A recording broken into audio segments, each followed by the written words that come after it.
مرنے کے بعد جب مردے کی تدفین کی جاتی ہے نا، جب عزیز و اقارب واپس اپنے اپنے گھروں کو چلے جاتے ہیں تو ان کے پیروں کی آہٹ کی آواز بھی مردہ سنتا ہے۔ مردہ عزیز و اقارب کے پیروں سے لگی مٹی کی آواز بھی سنتا ہے۔ فرماتے ہیں جب عزیز و اقارب مردے کو دفنا کر واپس چلے جاتے ہیں، سپرد خاک کر کے واپس چلے جاتے ہیں، تو دو فرشتے جنہیں منکر نکیر کہا جاتا ہے آسمان سے نیچے اترتے ہیں۔ پہلا آسمان چیر کر، دوسرا آسمان چیر کر، ہواؤں کو پھاڑ کر، فضاؤں کو پھاڑ کر، دھرتی کو چیر کر، دھرتی کو پھاڑ کر قبر کے اندر داخل ہوتے ہیں۔ مردے کو اٹھا بٹھاتے ہیں، اٹھا کر بٹھاتے ہیں، پوچھتے ہیں تیرا رب کون ہے؟ مردے سے یہ منکر نکیر سوال کرتے ہیں تیرا رب کون ہے؟ فرماتے ہیں اگر بندہ نیکوکار ہوتا ہے، اگر متقی پرہیزگار ہوتا ہے، اللہ والا ہوتا ہے، جو اللہ کا محبوب ہوتا ہے نا، وہ مسکرا کر بول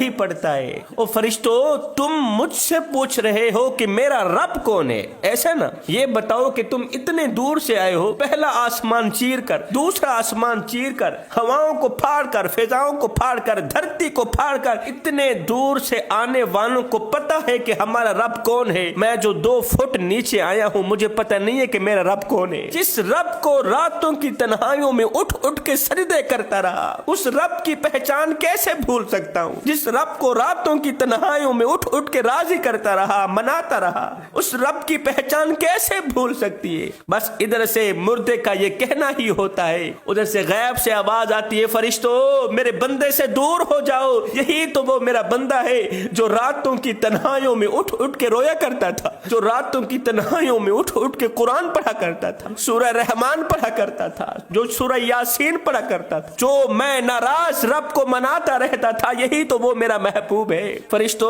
میرے اس محبوب بندے کی قبر کو جنت کے باغوں میں سے باغ بنا دو، اس کی قبر کے اندر پھولوں کا بستر سجا دو، گلاب کے پھول اگا دو جن کی خوشبو سے قبر ہمیشہ کے لیے معطر رہے گی، جنت کی تمام کھڑکیاں میرے اس بندے کی قبر کی طرف کھول دو۔ میرے کریم نبی نے فرمایا مرنے والا نیکوکار ہو یا بدکار ہو، ایک صورت پر ضرور پچھتاتا ہے، ایک بات پر ضرور پچھتاتا ہے۔ صحابہ کرام نے عرض کی یا رسول اللہ گنہگار تو پچھتائے، بدکار تو پچھتائے، نیکوکار کیوں اور کیسے پچھتاتا ہے؟ میرے کریم نبی نے فرمایا اگر وہ مردہ نیکوکار ہوتا ہے، اللہ کا محبوب ہوتا ہے، عبادت گزار، متقی پرہیزگار ہوتا ہے، تو وہ اس بات پر پچھتاتا ہے کہ وہ زندگی میں اور زیادہ نیکیاں کیوں نہ کر سکا، اور اگر وہ گنہگار ہوتا ہے، بدکار ہوتا ہے، سیاکار ہوتا ہے، تو اس بات پر پچھتاتا ہے کہ وہ توبہ کیوں نہ کر سکا، اللہ کو راضی کیوں نہ کر سکا۔ زندگی ملی تھی رب کو راضی کرنے کے لیے، ناراض رب کو منانے کے لیے، مگر گزر رہی ہے کاغذ کے ٹکڑے کمانے کے لیے۔